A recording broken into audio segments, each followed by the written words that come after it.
we don't have a catchy title for this yet. Or we're not calling it Well, it might not be Three Things Thursday because there might be more than three things. Three Things Thursday.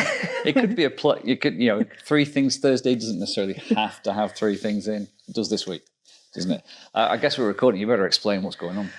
Okay, so we're here with some products, and we're not going to review them. We're just going to give you a look at them.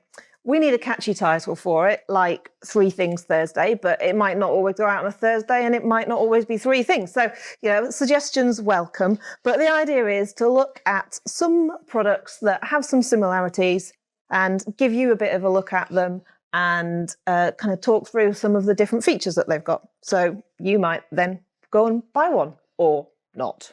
So it's bags this week. This week it's bags, but it's bags with spine protectors in. Oh, right, okay. So it's, bucking the fashion for hip packs, enduro style-y. Who brought hip packs back? Bum bags. I can't believe that they're now a thing again. But they've been a thing for a while, Mark, I'm afraid. But yeah, I don't know. It shouldn't be a thing. I blame MC Hammer or somebody. Yeah. Anyway, if you are riding in some races, particularly in France and some of the races in Europe, they actually require you to have a backpack with a certified spine protector. I did not know that. And they do. That's the first time I ever used one. I was going to a race and you had to have one. So that's one of the things here. All these bags have got a certified spine protector, so it meets a certain number of safety standards. So I imagine that some people think, I've got a backpack on, that'll give me protection, or I'll fill my bladder extra full or something like that. That's a nice soft landing. And, to some extent, that is going to give you a landing. But these all have an insert of some sort at the back, which has been certified to keep you safe. Where do you want to start? Well, should we start with a small one? Yeah, go on. At the end. So, lots of people like riding with not very much kit these days, and so they wear a hip pack, but that obviously doesn't cover your back.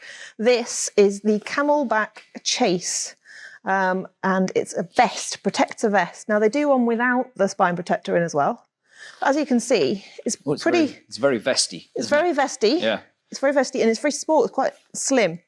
And I have to say, this pack is worth having for this pocket alone.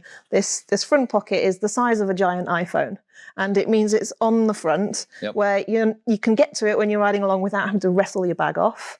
But it's also not somewhere that you're going to generally crash onto. So, yeah, I said we're not going to review it, but I have used this one quite a lot, as you can see. Yes, that's not fresh out of the box, is it? No. But being small, you do get some compromises. Yep. So what have you got inside? Well, it has this, helmet carrying bit on the front.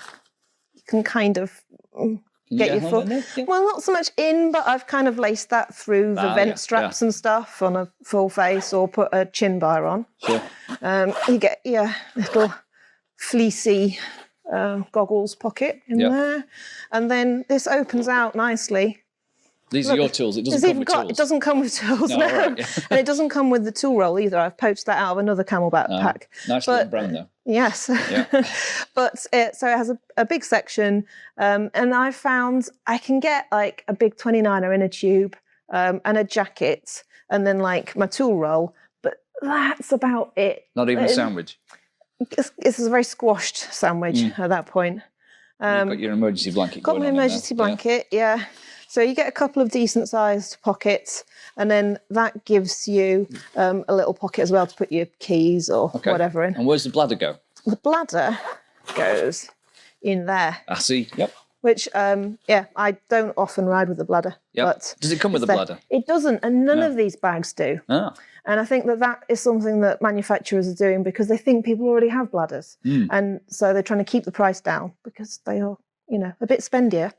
And so, they don't tend to send you a bladder, but you can buy one and fit it. Yeah, sure. So that's that one.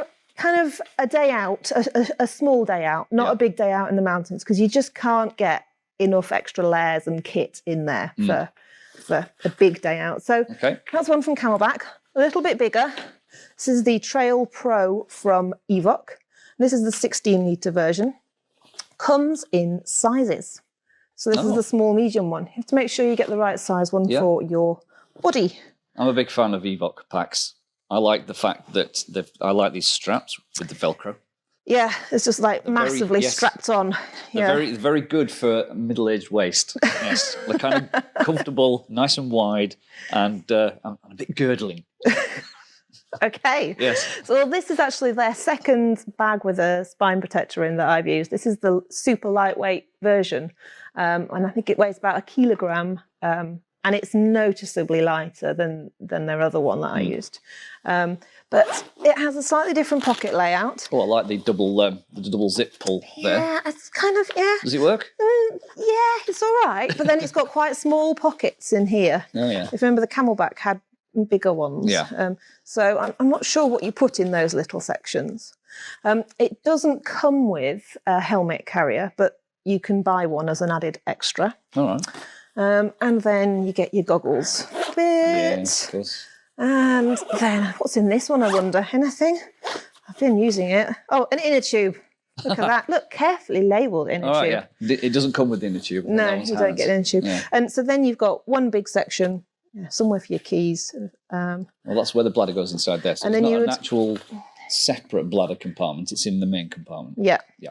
So, and that's your back protector in there as Yep. well, which they will replace if you do crash. They Oh, do a right. crash replacement scheme, just like you do for helmets. Crash replacement scheme for that. That's pretty cool. So, we should look at the other side, I guess. Got some serious big pockets going on the side straps, haven't we? There? And one of those has got the rain cover in. Oh yes, it says rain cover So, on there. yeah. Is that So, a nice coordinating cover. and that's the rain. Oh, it's totally separate and it goes over the entire bag. Goes over the whole thing. Ah, Yes. very cool. Quite like the fact that the rain cover is on the sides, because sometimes I've found that it gets stashed in a little pocket down there, Yeah. which is exactly where all the mud goes. That's true. And then you can't actually operate the zip anymore. Okay, So that's a next size up pack. brilliant. And then we've got And then the this Osprey. one, the Osprey Raptor Pro. Now, I haven't used this one yet because it is just launched. I think they've just sent us one this week, haven't they? Yes, they have. And it's their first backpack with a spine protector in. It's a D30 protector. And it's been developed with Tracy Mosley, who, Timo. and some of the other Trek riders as well. So it's an 18-litre monster. This is a pack padded for as a well, big isn't it? day out. Yeah, it is. Yeah. It's huge. Now, I believe that this is designed. They claim you can actually get a full facer in there. It's designed to carry a full face helmet and a full set of pads, Wow. so that you can ride between your enduro stages Yep. in comfort and then put everything on before you start descending. So I've had people ask questions. They've seen these on a few things. I'm sure everybody out there knows what this is, but I know some people who said, "What is this thing? What's it for?" Do you know? well, do you put it through a hole in a vent and then it holds That's it it. in It place? goes through. It's stretchy. You push that through the vent of your helmet, and then turn it round, and it holds your helmet in place. So if you didn't know what these things were, that's what it is. Yeah. So if you are wanting to carry a helmet, obviously the Camelbak one, it kind of does do it, but it's a bit of a bodge. The Trail Pro, you need to buy the extra net. Yeah. And then this one, it's all set, all there. What have we got inside? And then we have not fleecy, although this is a sample. So whether the actual final one is going to have fleece in, or whether this is like a little textured thing instead of fleece as an environmental measure, because Osprey is big on that. I'm not sure. Then I think this is going to bug me, because to get into the main section, you have to unclip those. Oh, you've got to undo the main helmet straps to get in. To get in, Okay. that might just, might slow me down. Because, If your sandwich is in there and you need your sandwich, nothing should get in the way. But this is kind of interesting. I think that it has this big section with a few small sections in there. So you could put your coat and your sandwiches and things in there, but you don't need to have your tools in there, because your tools are in a special section at the bottom.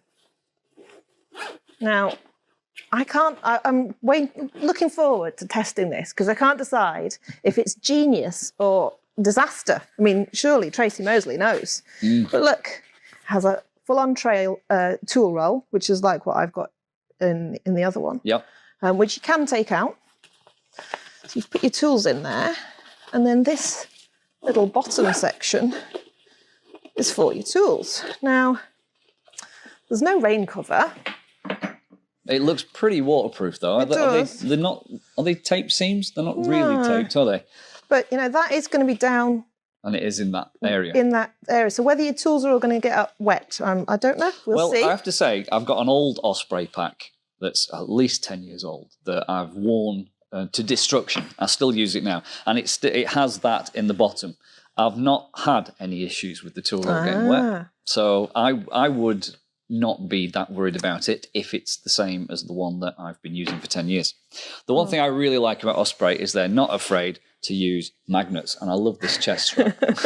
And it's well known, nobody, science doesn't even know how magnets work. So it's literally a backpack with that's run on magnets and magic, and it just literally, look at that. Yeah. That is just so cool. That won't come off now. To get that off, you have to sort of pull it to one side, but throw it on. And so often I take my backpack off or something, put it on, do up the waist pack, set off, and then I'm like, oh, hang on, it's slipping off my I can't. I do no-handed riding down a hill, that kind of thing. Yeah. That one, do with one hand. Look at that. That's awesome. Amazing. And there's an extra magnet on here because I know now we've said that none of these come with actual bladders. Osprey do a bladder with a little magnet mount on the actual hose. So that you can just actually, instead of trying to, like you do with the bladder, with the hose, you're trying to hook it onto things. It just goes click onto your magnet. So, but it is a right-handed drinking arrangement because the zip comes over your right shoulder for the tube, and then you can see the D3O insert in there. I'd never thought, because the old backpack I've got does have this kind of unique zip that goes all the, which makes it really, really easy to put your bladder in because you're not threading it through anything. Threading the wet, soggy thing that you've just been filling up at the sink, and then But you make a great point because I am a right-handed hose person. I know that there's some people out there probably prefer it to come over their left shoulder. Do you know who is left-handed and always notes that? Who's that? Chips. Of course. Yes. That's why I noticed that, because Chips has taught me by moaning about others. So, so there we go. So where can people find out more information about these? There will be a story on our website. Okay. Yeah. If you're on YouTube right now, just click on the link below us and go and check out these the prices, distribution, where they're from, and weights, and all the data. Yeah. There you go. So hopefully a little bit of insight into 3 different bags that you might want to choose if you want to protect your back while you're out riding. So that's it from 3 Things Thursday. It's a bit of a mouthful. 3 Things Thursday. And we can't say on the couch because we're not on a couch. You're on a box. And you're in the chair. Yes. Maybe from the chair. Yeah. We need some suggestions for what this is going to be, so feel free to add them in the comments. Thank you very much for joining us. Cheers, guys. Bye.